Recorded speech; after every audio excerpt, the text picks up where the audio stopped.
speaker is a leading voice in resilient leadership and organizational psychology, someone who's guided leaders through uncertainty with clarity, confidence, and emotional intelligence.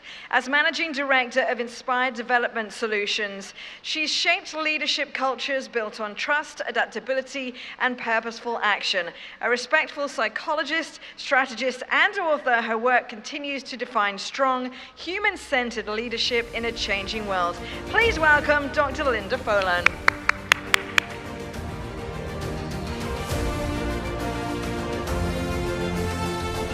Good evening. Thank you. Thank you very much. Good evening, esteemed guests, and thank you once again to Forttuna for this amazing opportunity to be able to share in this beautiful location in Dubai.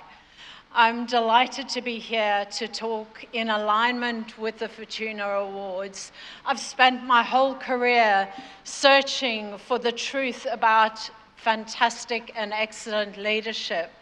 And what I've found very clearly is that leadership requires more than just action.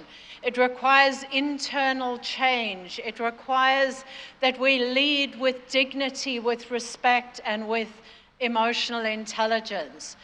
Our ability to deliver great leadership requires that we learn first and foremost how to thrive in today's world.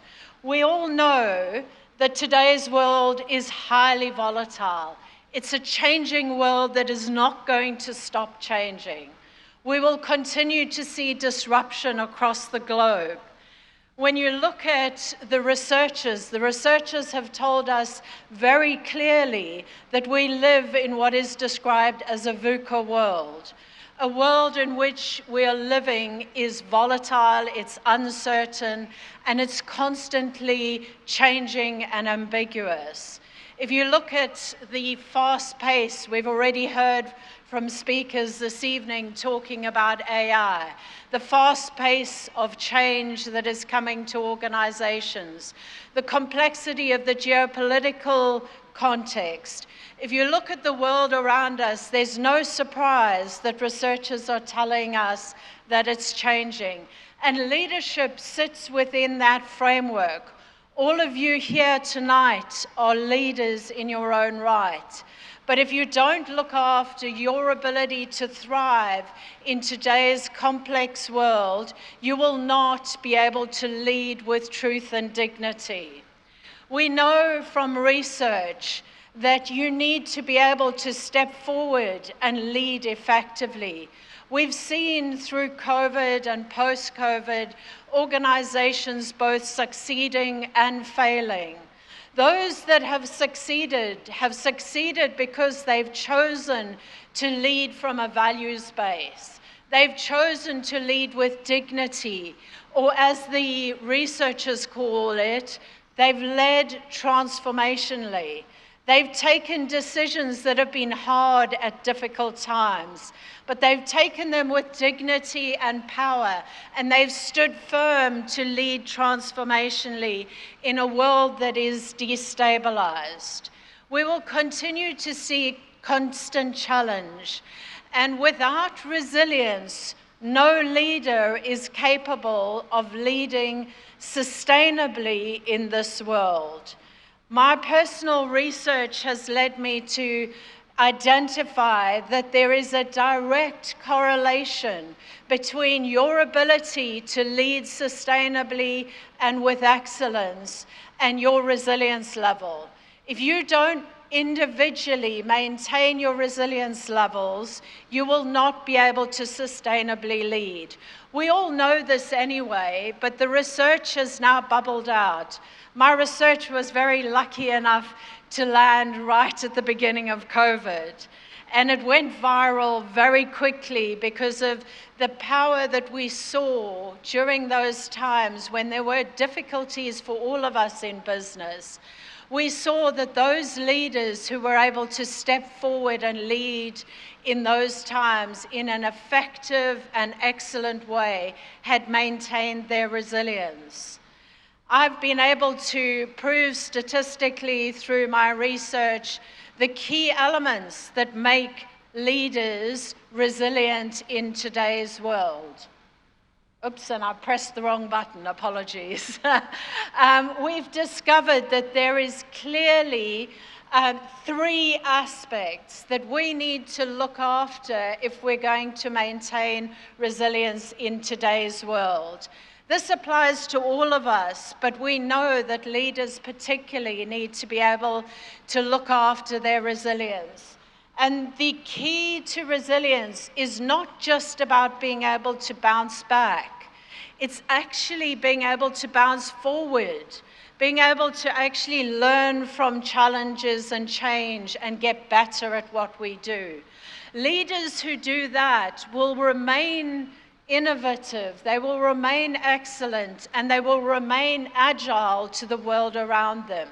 Without that, they will not succeed.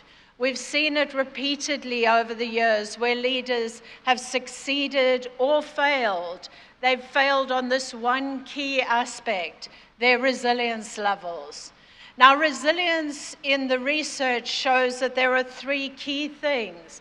The first one is you can't be a victim.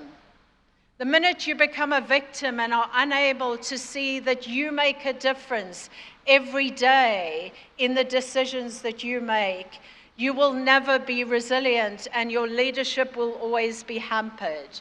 We heard from the previous speaker that you need to find your passion. And the second aspect of resilience is exactly that. If you want to be truly resilient, you need to understand who you are and you need to be able to look after your well-being emotionally.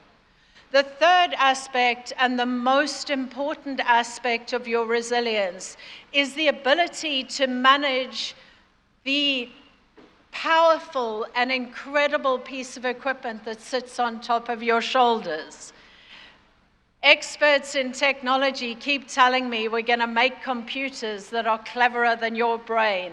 I disagree fundamentally. Your brain is incredible. But if you do not manage it, and it is managing you, then your resilience will be limited and your ability to lead will be reduced. Those 3 key things are described in detail in my book and all of the research behind it.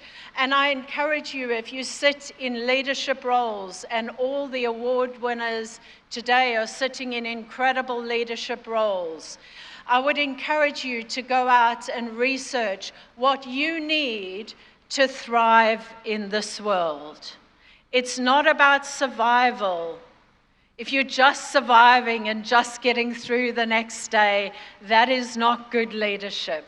It's about how do we thrive in a world that's changing, dynamic, and super exciting. I think, as one of the earlier speakers said, AI is going to transform businesses and organizations, and it's an incredibly exciting time. If you take care of your resilience and you look after it, you will be able to maintain and sustain excellence in leadership. And so I encourage you to look at the book and look at the strategies that are given to maintain resilience. The neuroscientists, the psychologists, the sociologists all agree that if you don't look after yourself, you will not be able to look after others. So as I conclude tonight, I encourage you to first look after yourself before you look after others. As leaders, the onus is on us to first put on our mask, as the airlines always say, and not put on other people's masks first. If you're not looking after your own leadership, your own intrapersonal leadership, you will not be able to continue to succeed. And I want to wrap up by honoring Forttuna for this incredible night where we're able to explore excellence in leadership and honor excellence in leadership. Thank you for your time, and I hope you have the most wonderful evening. To all of you, thank you.